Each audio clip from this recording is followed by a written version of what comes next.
क्या government mean सरकार किसी भी कन्विक्ट की सजा उसकी कंसेंट के बिना बदल सकती है? इसी क्वेश्चन का हम आंसर जानेंगे आज सेक्शन 5 BNS के अंदर। सेक्शन 5 जो है कम्यूटेशन ऑफ सेंटेंस की बात करता है। सबसे पहले हमें पता होना चाहिए कि कम्यूट का मीनिंग क्या होता है।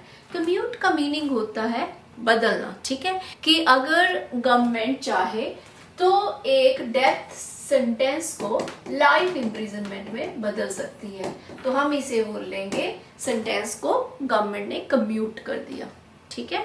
तो ये जो पार है ये गवर्नमेंट के पास है, ठीक है, अंडर सेक्शन 5 ऑफ VNS। अब बात होती है कि ये किस तरह की पार है। अब जो ये पार है ये क्योंकि VNS एक स्टैट्यूट है, उसके अंडर मिली हुई है सेक्शन 5 के अंडर, इसलिए ये स्टैट्यूटरी पावर है, ये कॉन्स्टिट्यूशनल पावर नहीं है, ठीक है।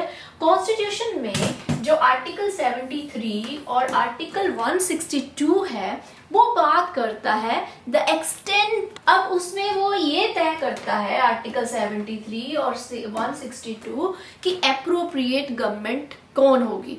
तो जैसे अगर मैटर सेंट्रल लॉ से रिलेटेड है तो आर्टिकल 73 के अंडर वो सेंट्रल गवर्नमेंट एप्रोप्रिएट गवर्नमेंट है, और अगर मैटर जो है वो स्टेट लॉ से रिलेटेड है तो उन मैटर्स में जो स्टेट गवर्नमेंट है वो एप्रोप्रिएट गवर्नमेंट है। अब बात आती है लिमिट की। क्या ये पार्ट जो है वो एब्सोल्यूट है, इस पे कोई लिमिट है कि नहीं है? तो अगर हम प्रीवियस केसेस की बात करें, क्योंकि सेक्शन 5 इटसेल्फ ऑफ VNS इस चीज पे साइलेंट है, उसमें कुछ भी नहीं बताया गया है।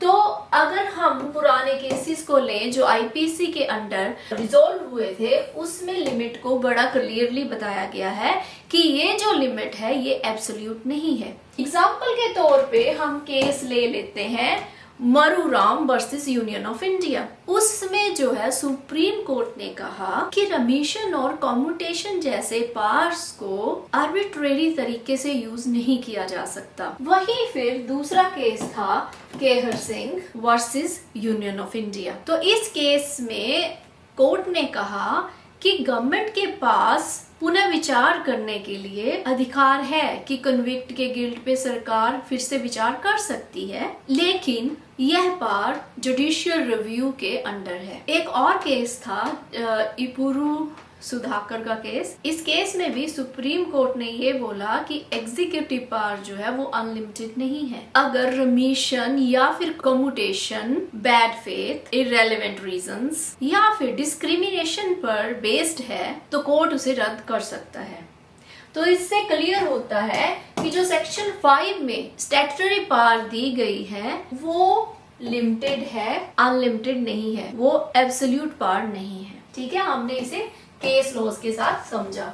अब कंक्लूजन, आर्टिकल 73 और article 162 forms the constitutional basis for deciding which government is the appropriate government in statutory powers like section 5 of VNS, and these article ensures that the division of powers between the center and the state is respected and maintaining the federal division। तो कहने का मतलब ये article 73 और 162 एक base तैयार करते हैं कॉन्स्टिट्यूशनल, ये बताते हैं, ये तय करते हैं कि एप्रोप्रिएट गवर्नमेंट कौन सी है अगर हमने स्टैट्यूटरी पावर्स अप्लाई करनी। तो ओवरऑल हम ब्रीफ में ये बोल सकते हैं कि जो सेक्शन 5 एक स्टैट्यूटरी पावर है under section 5 to the government, although ये सेक्शन साइलेंट है इसकी लिमिट्स के ऊपर, लेकिन अगर हम प्रीवियस केसेस को जैसे हमने डिस्कस किया तो हमें पता है कि ये पावर एब्सोल्यूट नहीं है, ठीक है।